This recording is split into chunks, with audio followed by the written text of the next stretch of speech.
Buen día para todos mis estudiantes. Mi nombre es Viviana Maldonado Camargo. Soy docente de biología en el curso 603 y en los grados noveno, décimo y 11 del Colegio Rogelio Salmona. En estos momentos les deseo mucha bendición a cada uno de sus hogares, que gocen de buena salud y prosperidad pues en estos momentos. Comenzamos digamos que con la explicación de los dos temas anteriores, en los cuales propusimos dos diferentes actividades, dos diferentes talleres. Entonces digamos que es la explicación o la socialización de esas temáticas propuestas para las diferentes, competencias del primer trimestre, ¿cierto? Entonces comenzamos con la nutrición. Digamos que se proponía en uno de los talleres, en el taller número 1. Entonces, como tal decimos que la nutrición es un proceso biológico que consiste en la incorporación y transformación de materia y energía en los diferentes organismos. Entonces, pues digamos que hablamos de que ya sean heterótrofos, cuáles son esos animales heterótrofos, o digamos que cuáles son esos organismos heterótrofos, son los que obtienen su carbono y nitrógeno de la materia orgánica. Como los glúcidos, los lípidos, proteínas y ácidos nucleicos, que son elementos, digamos que esenciales para los organismos, ¿cierto? Acá encontramos a los animales, bacterias y también encontramos algunas plantas carnívoras. Por otro lado, encontramos los organismos autótrofos. ¿Cuáles son esos organismos autótrofos? Los seres que necesitan la luz para fabricar su propio alimento. ¿Como quién? Como las plantas. Entonces encontramos diferentes tipos de nutriciones. Entonces los agrupamos en tres grandes grupos. Encontramos la nutrición celular, la nutrición en plantas y la nutrición en animales. Entonces, en la nutrición celular, entonces digamos que decimos que son las partículas alimenticias. Estas dependen de su tamaño. Cuando las partículas alimenticias son pequeñas, penetran a la célula mediante dos procesos. ¿Cuáles son esos dos procesos? La ósmosis y la difusión. ¿Cuál es la ósmosis o a qué se refiere el proceso de la ósmosis? Al movimiento del agua a través de la membrana celular. También encontramos la difusión. ¿Cuál es ese proceso? El movimiento de partículas de un medio de mayor concentración a otro de menor concentración. ¿Listo? Entonces, encontramos eso en la nutrición celular. Entonces, en la nutrición en plantas, digamos que acá ellos presentan nutrición autótrofa, como ya lo habíamos dicho en estos organismos. Ellos comprenden tres etapas, que son la absorción de nutrientes, que se realiza por medio de la raíz, la conducción de sustancias, que se realiza a través del xilema y floema, que son tejidos conductores de estos organismos que son las plantas. Y está la fabricación del alimento, que ocurre en las plantas verdes de la planta. ¿Por medio de qué? De la fotosíntesis. ¿Listo, chicos? Entonces, decimos que la fotosíntesis es el proceso químico que tienen las plantas con clorofila, pues eso hace que les dé su coloración verde y que permite, gracias a la energía de la luz que obtienen a través de que absorben a través del sol, transformar un sustrato inorgánico en materia orgánica rica en energía. Entonces encontramos la nutrición en animales, ya sea animales vertebrados e invertebrados. Estos son seres vivos que no pueden elaborar su propio alimento, por eso decíamos que eran organismos heterótrofos, pues que no son capaces de elaborar su propio alimento. Entonces, por esta razón consumen plantas u otros animales, desarrollando estructuras y mecanismos que les permiten capturar y transformar ese alimento en energía. ¿Listo?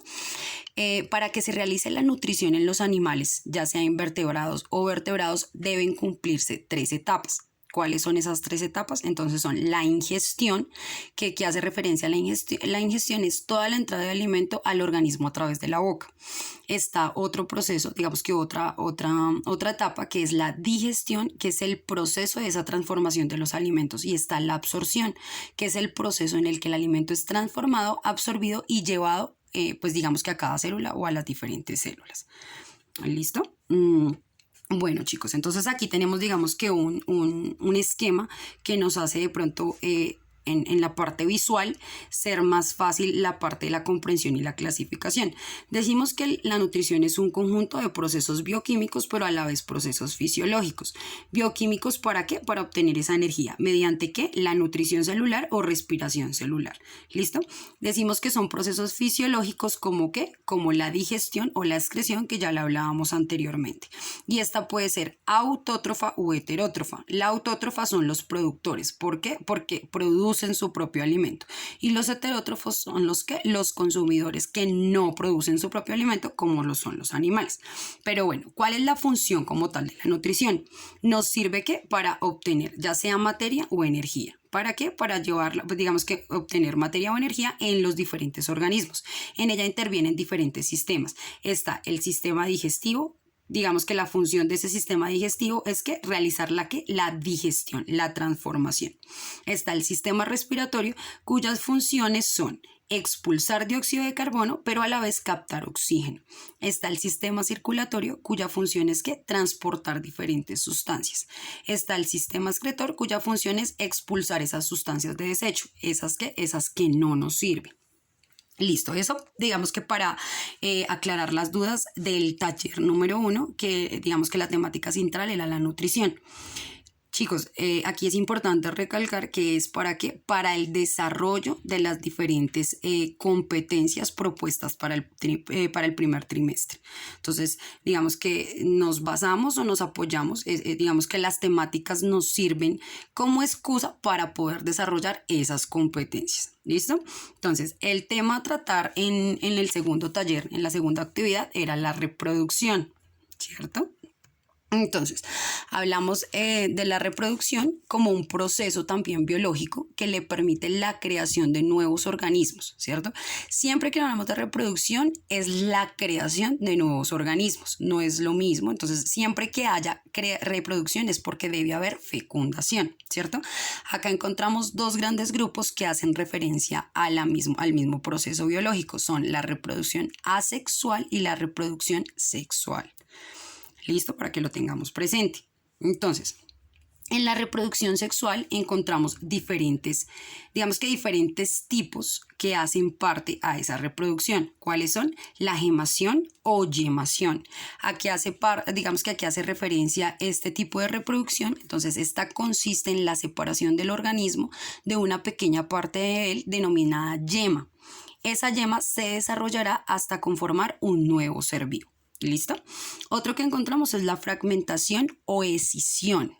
¿Listo? Escisión. ¿Qué es esto? Entonces, es un método de división asexual animal por el cual el individuo se divide en dos o más trozos, cada uno de los cuales es capaz de reconstruir un organismo nuevo, o sea, un organismo completo. Acá encontramos a los nemátodos. Digamos que la mayoría de animales invertebrados hacen ese tipo de reproducción asexual. También encontramos la bipartición. Esta se lleva a cabo en arqueas o bacterias. ¿Las encontramos en qué? En la mayoría de bacterias. Consiste en la duplicación del ADN, que ya sabemos que es toda la parte del material genético, ¿cierto? Seguida de la división del citoplasma, dando lugar a dos células hijas. Por otro lado, encontramos la esporulación o esporogénesis. Entonces, esporogénesis, como su nombre lo dice, por esporas. Se produce, digamos que aquí en este proceso se produce una duplicación del material genético, del ADN, y comienza a formarse el septo de la espora y va aislando el ADN recién replicado junto a una pequeña porción del citoplasma. Entonces, aquí encontramos la formación del nuevo ser. Encontramos la poliembrionía. Este es un proceso que se produce en vegetales y animales y es el único que hace parte de la reproducción asexual que podemos ver representados en mamíferos, como es el caso del armadillo. ¿Listo? Entonces, esta es una modalidad de reproducción en que dos o más embriones se desarrollan de un solo cigoto. ¿Listo? Además, también se puede generar tarde. El embrión se fragmenta en varios y se da, como lo decía, en animales, pero también lo podemos encontrar en vegetales. ¿Listo? Entonces, digamos que este tipo de proceso se puede dar en embriones que se generen simple o múltiples. Entonces, podemos tener simples, digamos que un embrión o dos embriones, pero podemos tener múltiples embriones. ¿Listo? Y por último encontramos la partenogénesis. Entonces esta partenogénesis es una forma de reproducción basada en el desarrollo de células sexuales femeninas no fecundadas. Acá no se fecundan, digamos que como tal, la célula femenina. Lo vemos en algunos platelmintos, rotíferos, crustáceos, insectos, anfibios y reptiles. Aquí ya los vemos en animales invertebrados, pero también en vertebrados. ¿Listo? Entonces, digamos que este tipo de reproducción asexual, los diferentes tipos de reproducciones asexuales, en su mayoría son animales unicelulares, simples, ¿cierto? Pero también en invertebrados, pero en algunos vertebrados, como lo vemos, por ejemplo, ya en reptiles, pero también en mamíferos, ¿cierto? Como lo vemos en el armadillo. Digamos que no es tan común, pero sí. Consiste en la segmentación del óvulo, esta partenogénesis, consiste en la segmentación del óvulo sin fecundar, pues digamos que puesta en marcha por factores ambientales, ya sea químicos, descargas eléctricas, digamos que aquí ya entra más a ver los factores ambientales. Y encontramos la reproducción sexual, ¿cierto? Que es cuando ya hay fertilización, cuando ya hay, digamos que el proceso de la meiosis y ya se producen células diploides, haploides y digamos que ya en su reproducción la parte haploide. Listo, chicos, entonces aquí encontramos ya el último, digamos que esquema para poder fragmentar y más que fragmentar, digamos que poder conceptualizar y clasificar este tipo de reproducción. Entonces encontramos la reproducción asexual y la reproducción sexual, ¿cierto? Entonces hace referencia en la sexual, siempre que vemos asexual encontramos el proceso de mitosis y vamos a encontrar en esa mitosis células diploides. Algunos ejemplos o digamos que más ejemplos, etapas de la reproducción asexual, encontramos los que ya explicamos, la fragmentación, la bipartición, la esporulación, la gemación y digamos que la pluripartición, que es la misma de que hablábamos acá en la que no se fecunda la célula femenina. Encontramos por otro lado la reproducción sexual, que está basada digamos que ya en el proceso como tal de la meiosis, y acá se producen células haploides. ¿Listo? Para realizarla se necesita tener gónadas. ¿Cuáles son esas gónadas? Los ovarios y los testículos, ¿listo? Que producen esos gametos. En los ovarios encontramos o producen, son las células masculinas o femeninas, ¿cierto? Que producen óvulos, que son las células femeninas que se producen en los ovarios, y en los testículos encontramos las células masculinas, que son los espermatozoides, ¿listo? Entonces, ¿en dónde se producen? En las gónadas sexuales masculinas. ¿Cuáles son? Los testículos. ¿Listo? Chicos, acá, bueno, antes de despedirnos, entonces acá digamos que encontramos el primer taller, ¿cierto? Que hace referencia a las competencias específicas del primer trimestre, que es lo que queremos desarrollar o a lo que queremos llegar. Aquí está la nutrición, entonces como actividades de presaberes, que era lo que queríamos, digamos que la idea que ustedes tenían de la nutrición, ya digamos que una conceptualización, ustedes tenían que ver un video y ya los nuevos saberes, que fue la síntesis y todo lo demás. Y en el segundo taller, que era lo que queríamos, entonces queríamos lo mismo, digamos que en la cuestión de la parte de los presaberes, perdón, se quería, digamos que, explicar lo que se entiende igualmente por reproducción, se daba un pequeño contextualización con el video, la temática y ya el desarrollo como tal, que fue digamos que el desarrollo del resumen, del crucigrama y todo lo demás. Listo, chicos, entonces digamos que ya por último quiero agradecerles a todos ustedes, digamos que su tiempo, espero sea ya, digamos que de mayor claridad para ustedes. Como una recomendación, no olviden lavar bien sus manos y seguir las indicaciones del gobierno nacional. Les mando muchas bendiciones para ustedes y toda su familia y espero verlos muy pronto.